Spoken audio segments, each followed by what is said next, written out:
성씨는 모든 성씨의 원류다라고 생각하고 있습니다.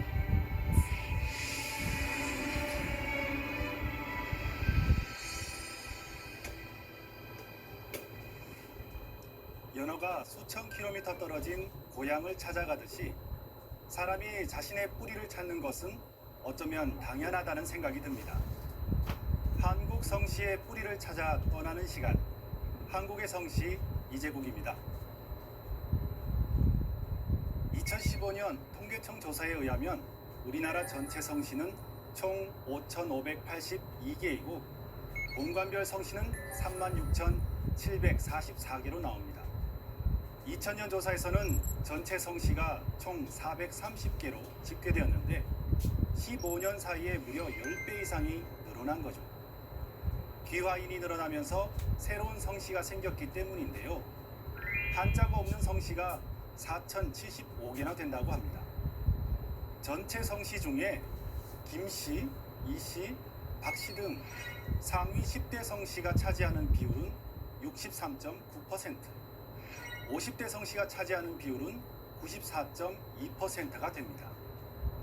그렇다면 이 많은 성씨 중에서 역사 속에 첫 번째로 등장한 것은 어떤 성씨일까요? 증산도 도전에 그 내용이 나옵니다. 세상에 성으로 풍가가 먼저 났으나 전하여 오지 못하고 다만 사람의 몸에 들어 채상의 칭호로 쓰이게 되어 풍신, 풍채, 풍골 등으로 일컫게 되었을 뿐이요. 그 다음에 강가가 났나니 강가가 곧 성의 원시라. 지금부터 5600년 전 고대의 제왕인 테오포키시가 풍시인데요. 풍시는 인류 역사에서 가장 먼저 등장한 성씨이지만 지금은 전하에 오지 못합니다. 그래서 오늘 첫 번째로 소개할 성씨가 진주강씨인데요. 강씨는 현존하는 성씨 중에서 가장 오랜 역사를 가지고 있는 인류의 뿌리 성씨죠. 또한 지금으로부터 149년 전에 인간으로 오신 참하느님, 증산상제님의 성씨이기도 합니다. 고구려 병마도 원수 강희식을 시조로 모신 진주 강씨는 인원공 강강찬, 은열궁 강민청, 국자감 박사 강계유, 사도소감 강희유, 관서대장군 강원로 등 5손조를 각각 중시조로 모시면서 5대파로 분파되어 오늘에 이르고 있다. 그렇다면 진주강씨는 한국에 얼마나 살고 있고 어디에 많이 모여 살고 있을까? 강씨는 우리나라 10대 성씨 중에 하나다. 우리나라에 117만 6,847명이 살고 있으며 개별 성씨 중에서 6번째로 크다. 모두 단일본인 경상남도 진주를 본관으로 하고 있다. 전국 분포도를 보면 경기도에 25만 9,564명으로 가장 많이 살고 있고 다음으로는 서울특별시, 경상남도, 부산광역시 순으로 많다. 경상남도가 경기도와 서울에 비해 상대적으로 인구가 적음에도 불구하고 거주하는 비율이 높은 것은 본향인 진주에 많이 살고 있기 때문이다. 그러나 집성초는 전국의 산재에 있다. 대전에는 전국에서 하나밖에 없는 뿌리공원이 있습니다. 이곳에 가면 각 성씨의 뿌리를 밝혀주는 244개의 성씨 조형물이 세워져 있는데요. 이것은 뿌리공원에 있는 진주강씨의 조형물입니다.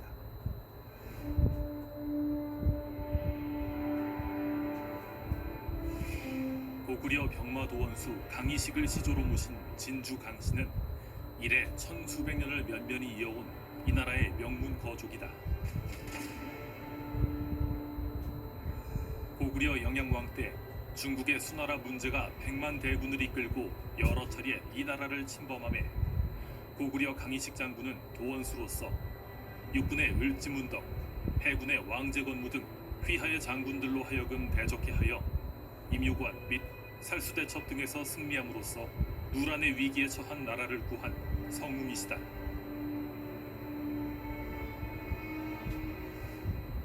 살수대첩의 영웅 을지문덕 하면 아마 모르는 사람이 없겠지만 고구려 병마도원수 강희식 장군은 낯설게 느껴질 수도 있습니다.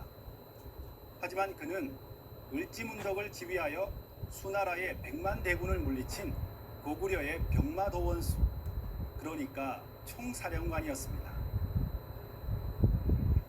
서기 597년 수나라 문제는 중국 대륙을 통일한 뒤 고구려를 침략하려는 무리한 국서를 보냅니다. 이때 강희식 장군은 이러한 오만무리한 국서는 붓으로 답할 것이 아니라 칼로 대답해야 한다고 말하며 맞서 싸울 것을 주장합니다. 그 이듬해 598년에 고구려 영양왕이 먼저 중국의 요서 지역을 공략하자 수나라 문제는 같은 해 30만 대군으로 고구려를 침공합니다. 이때 고구려 최고 사령관 병마원수 강희식 장군은 정병 5만 명으로 수나라 30만 대군을 격파합니다. 이후 서기 612년 문제의 아들 수나라 양제는 철저한 준비 끝에 113만 대군으로 고구려를 2차 침략한다. 하지만 이때 또한 고구려 강희식 장군은 을지문덕을 휘하로 하여 수나라 100만의 적을 물리칩니다. 이것이 바로 우리가 잘 알고 있는 살수대첩이다.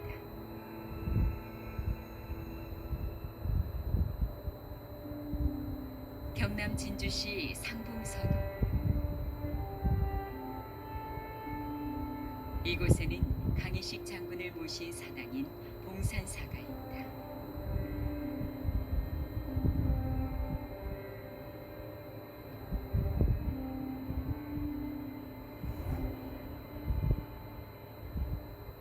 봉산사는 우리 진주 강씨의 130만 성지입니다. 시조님의 위패와 영정을 모시고 있는 성지인데, 우리 시조님은 고구려의 구국 공신이시고 여기에는 매년 많은 전국에서 우리 후손들이 오시는데 시조님을 참배하고 가족의平안과 안녕을 비는 곳이며, 우리 봉산사는 서기 950년에 비봉산 자락에 사당을 짓고 우리 시조님에 대해서 추나추동으로 시제를 올렸다는 그런 기록이 있습니다.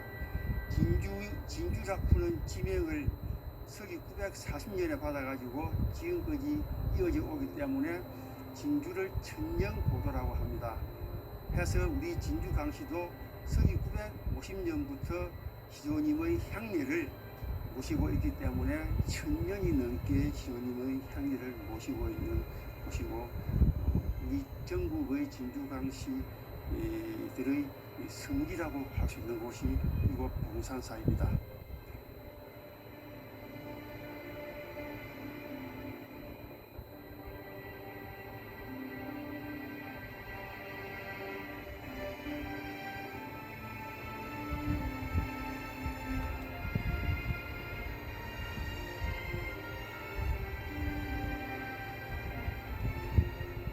이곳에서 음력 3월 10일이 되면 장군을 기리며 제향한다.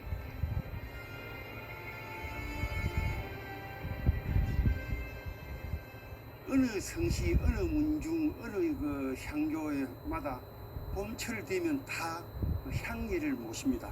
음력 3월 11일이라 하는 것은 저희 문중에서 정한 그 날짜고, 이제 봄철에 이제 그 시조님을 이제 추모한다는 그런 또 되겠습니다만은, 향례의 그 목적은 자기 존재의 발현이랄까, 시조님이 계시기에 뿌리가 있기 때문에 줄기가 있고 가지가 있고 잎이 있고 열매가 있듯이 자기 자신의 발견하는 그런 계기가 향례가 아닌가 싶습니다. 강희식 장군의 묘는 고구려의 땅이었던 만주 심양양 원수림에 있다. 그곳에는 불과 수십 년 전까지만 해도 원수림역 앞에 병마원수 강공지총이라는 큰 비석이 있었지만 중국 문화혁명 때 파손되고 현재는 돌조각과 거북좌대만 남아있을 뿐이다.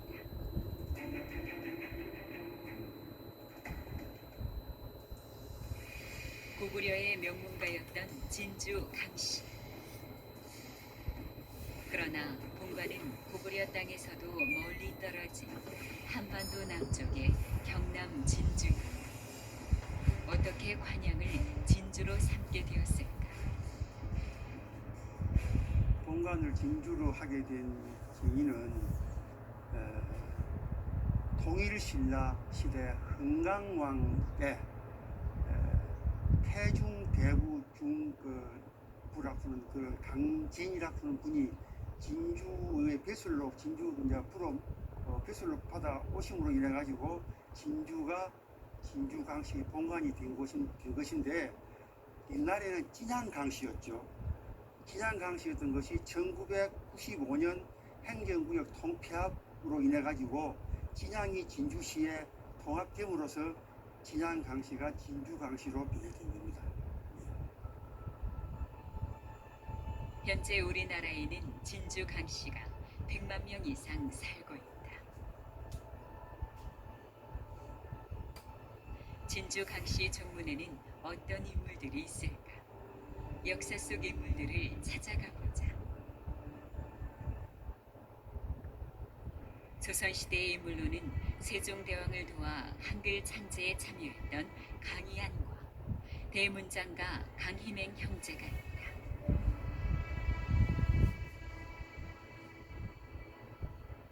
강희맹의 후손인 강함은 선조 때의 전남 영광 출신이다. 모친상으로 고향의 낙향에 있다가 정유재란을 맞아 의병을 일으켜 싸웠는데 불행히도 가족과 함께 포로로 잡혀 일본에 끌려간다.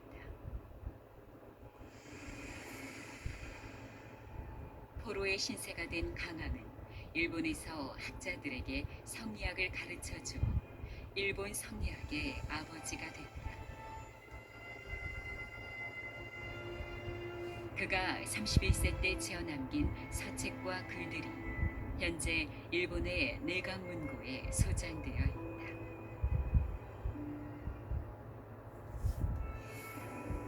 조선 영조 때의 인물인 강세왕은 66세 때 문신정시에 장원급제하고 한성부 판윤을 역임한 사대부 화가로 유명하다.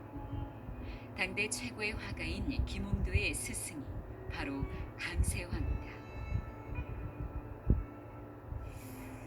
근현대 인물로는 일제강점기 제3대 총독으로 부임하는 사이토 마코토 마차에 폭탄을 던진 강우규 의사와 강창희 전 국회의장이 있고 맨발의 청춘으로 유명한 영화배우 신성일도 원래 본명은 강신영으로 진주 강씨다. 1960년대, 70년대 세상을 풍미한 영화배우 신성일 하면 대개 그를 신씨로 알고 있는 분들이 많이 있을 텐데요. 하지만 그도 진주 강씨입니다. 앞서 강씨는 현존하는 성씨 중에서 가장 오랜 역사를 가지고 있는 인류의 시원 성씨라고 했는데요. 그렇다면 제일 처음 강씨성을 사용한 분은 누구일까요? 진주 강씨의 원시조를 찾아갑니다. 중국 하북성 탕로.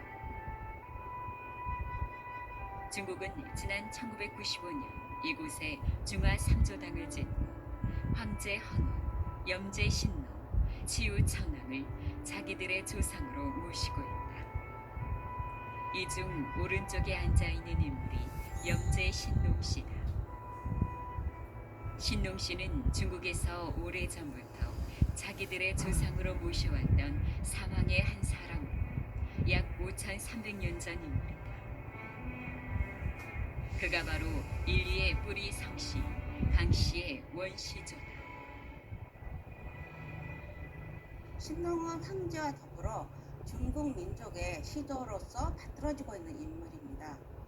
중국 측은 여망자라고 해서 자기들이 황제와 신농의 자식들이라고 스스로 칭하고 있습니다. 신농씨가 강씨라는 것을 최초로 기록한 문헌으로는 좌구명에 국어라는 문헌이 있습니다. 이 국어라는 문헌의 진어편에 보면은 신농은 강수에서 성장하였는데 강씨의 조상이 되었다라는 기록이 있습니다.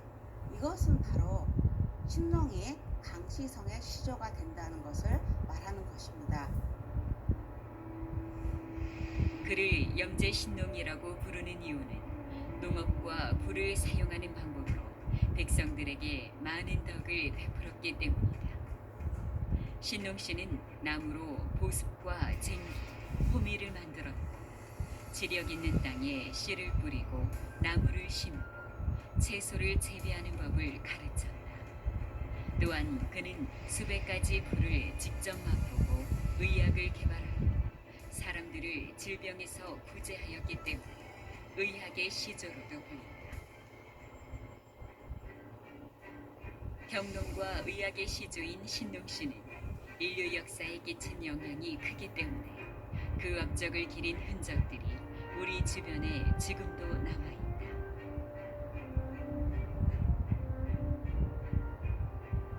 서울특별시 동대문구에 가면 농사 짓는 법을 가르쳤다는 신농씨와 호직씨를 주신으로 제사 지내던 선농단 유적이 남아있다. 조선의 왕들은 이곳에서 풍년을 기원하며 선농제를 올리고 친히 밭을 갈았다고 한다.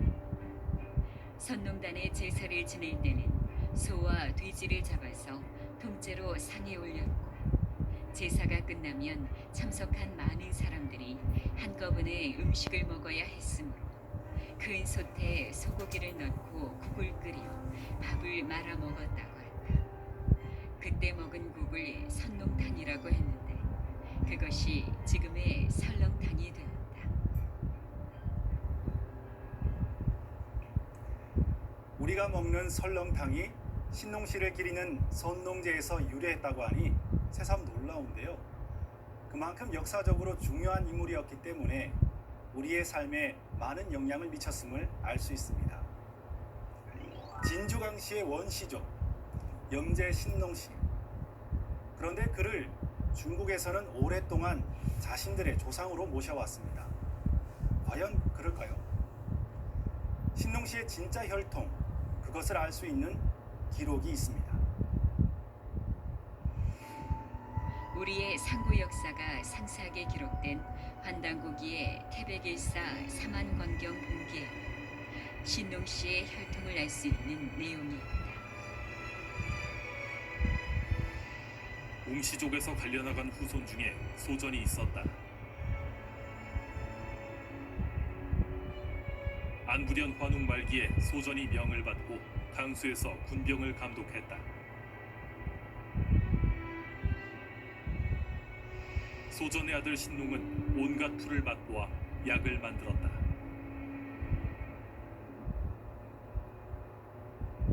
신농씨의 혈통을 얘기하자면은 이 배달구의 건국으로 소급해 올라가야 합니다. 환웅천왕께서 문명 개척단 3,000명을 거느리고 백두산으로 내려오시는데 그 백두산 주위에 웅족과 호족이 살고 있었습니다. 환웅천왕께서는 두 부족을 교화를 하셨고 웅족만이 그 교화를 받아들여 가지고 이주해온 환족과 웅족이 결합을 해서 우리 배달 결례가 시작을 하게 됩니다. 웅족의 후손 중에 소전이라는 분이 계셨는데 배달구 8세 안부련 환웅지 말기에 천왕께서 소전을 강수의 간병관으로 보내게 되는데 강수는 지금의 그 섬서성 기사년을 흐르고 있는 기수입니다.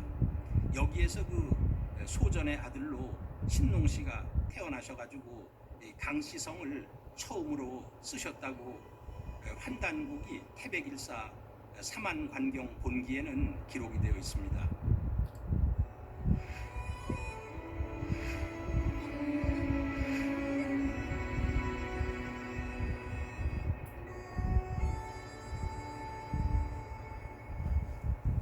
이상의 기록을 보면 염제 신농시는 한민족 최초의 나라 배달국에 뿌리를 두고 있는 우리의 조상임을 알 수 있습니다. 그리고 고대 역사에서 신농시 이외에도 강씨와 관련하여 눈여겨봐야 할 인물들이 또 있습니다. 우리에게 강태공으로 더 잘 알려진 강삼. 주문왕과 무왕을 도와 상나라를 멸한 뒤 그 공으로 제나라 제후가 된다. 제나라의 시조인 또한 정치와 병법의 중시조인 강태공은 신농시의 후손이다. 중국의 강씨는 천수, 광동, 산성, 리련, 유이, 강씨 등이 있으며 모두 천수 강씨에서 분파했다.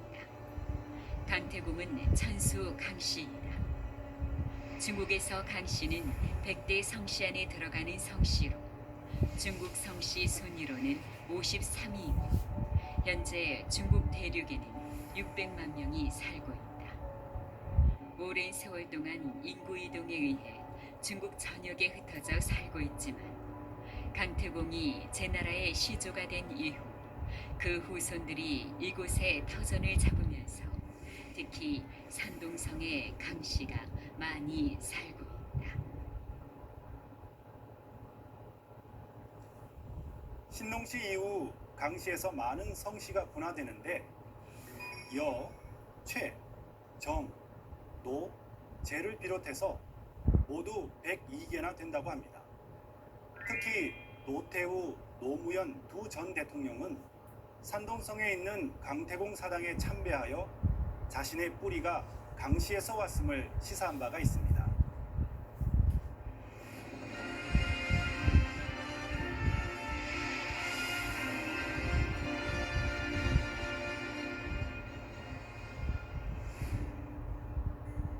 뿌리를 북돋아주면 그 가지는 번영하고 발달한다는 옛 명구가 있는데요. 뿌리를 밝히는 것은 자신의 뿌리를 북돋우는 소중한 일이라고 봅니다. 한국 성씨의 뿌리를 찾아 떠나는 시간, 한국의 성씨 첫 번째 시간이었는데요. 자신의 뿌리를 찾는 일에 많은 도움이 됐으면 합니다. 더 알찬 내용으로 다음 시간에 찾아뵙겠습니다.